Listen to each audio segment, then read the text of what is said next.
سورہ بقرہ کے اوائل میں متقیوں کے بارے میں ہدایت کی بات کی ہے قرآن کی، کہ قرآن ہدایت ہے، رہنمائی ہے متقیوں کے لیے۔ ہم اس کا معنی عرض کر چکے ہیں۔ متقی سے کیا مراد ہے؟ لفظ متقی سے اکثر لوگوں نے لفظ متقی سے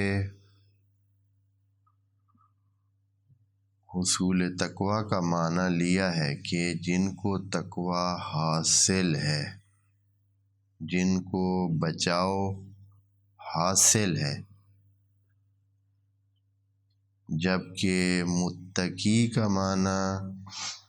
جو ہم نے عرض کیا ہے، جو باب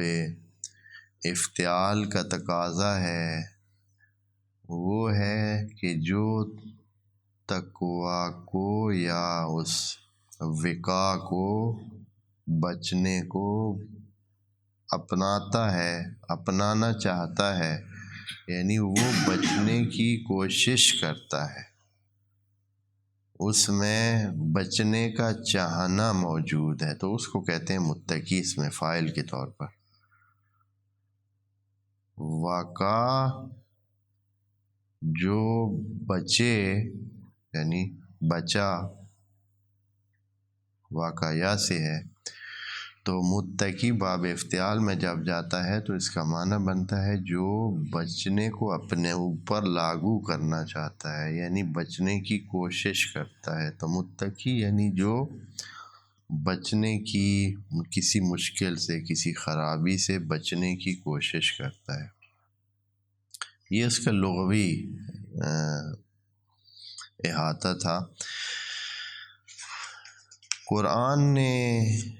ان لوگوں کی صفات، متقیوں کی صفات یا ان کی آثار اور ان کے کیا کریں کہ وہ بچ جائیں، یہ جو بچنے کی کوشش کرتے ہیں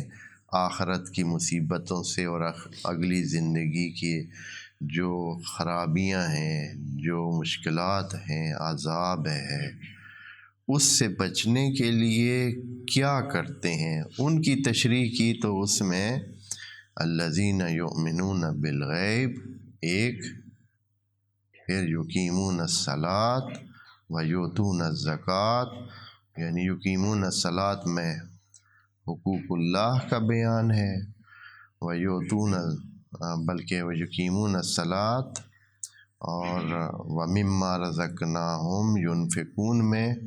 حقوق العباد کا ذکر ہے، کہ جتنے بھی حقوق العباد خود ہی اس میں آ جاتے ہیں مما رزقناہم میں۔ ان کے لیے اب اگلی، وعلیکم السلام، کچھ اور بھی شرائط ہیں، صرف اتنے یہ دو بھی ہیں تو کمپلیٹ، یعنی پورا تقریباً مجموعہ ان چیزوں کا آ جاتا ہے جو اس میں ہیں۔ لیکن چونکہ انسان بعض اوقات کچھ ایسے مسائل میں خصوصی طور پر داخل ہو جاتا ہے اور اس کو خرابیاں پیش آتی ہیں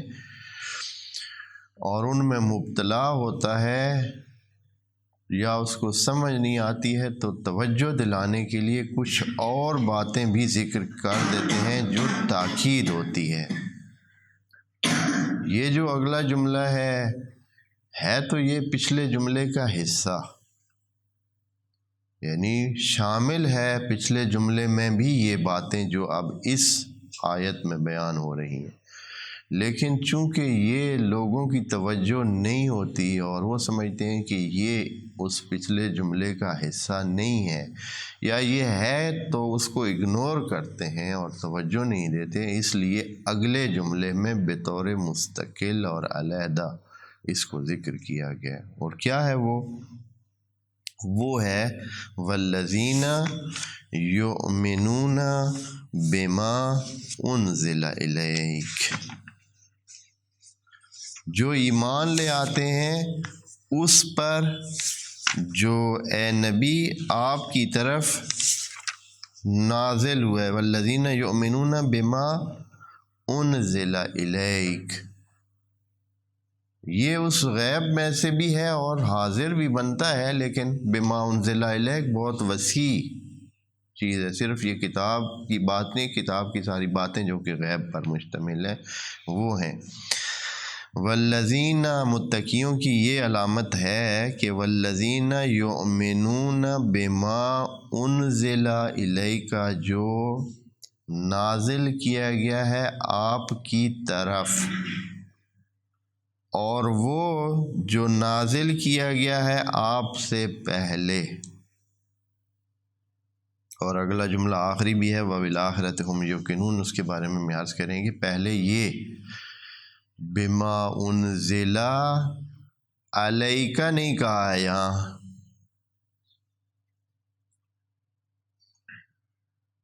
بما انزل الیک کہا ہے۔ اب اس کو بھی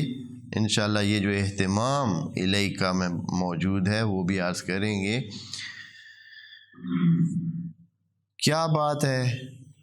کہ ایمان لے آنا ہے اللہ پر، وہ جو یؤمنون بالغیب، فرشتوں پر، جنت پر، جہنم پر، باقی جو اللہ کی مخلوق ہے جو کہ ہم سے غائب ہے اور اللہ کی ہے، ان پر ایمان لے آنا، پچھلے انبیاء پر، یہ ساری چیزیں موجود تھیں۔ اب یہ جو ہے والذین یؤمنون بما انزل الیک، یہ بھی اس میں آ جاتا، لیکن کس لیے یہ کہا ہے؟ ایک تو یہ بات تھی کہ دین کے آفاقی ہونا بتانا تھا، کہ یہ دین جو ہے وہ دین آفاق ہے، یعنی اس میں متعدد دین نہیں ہے، خدا کا دین ایک ہے۔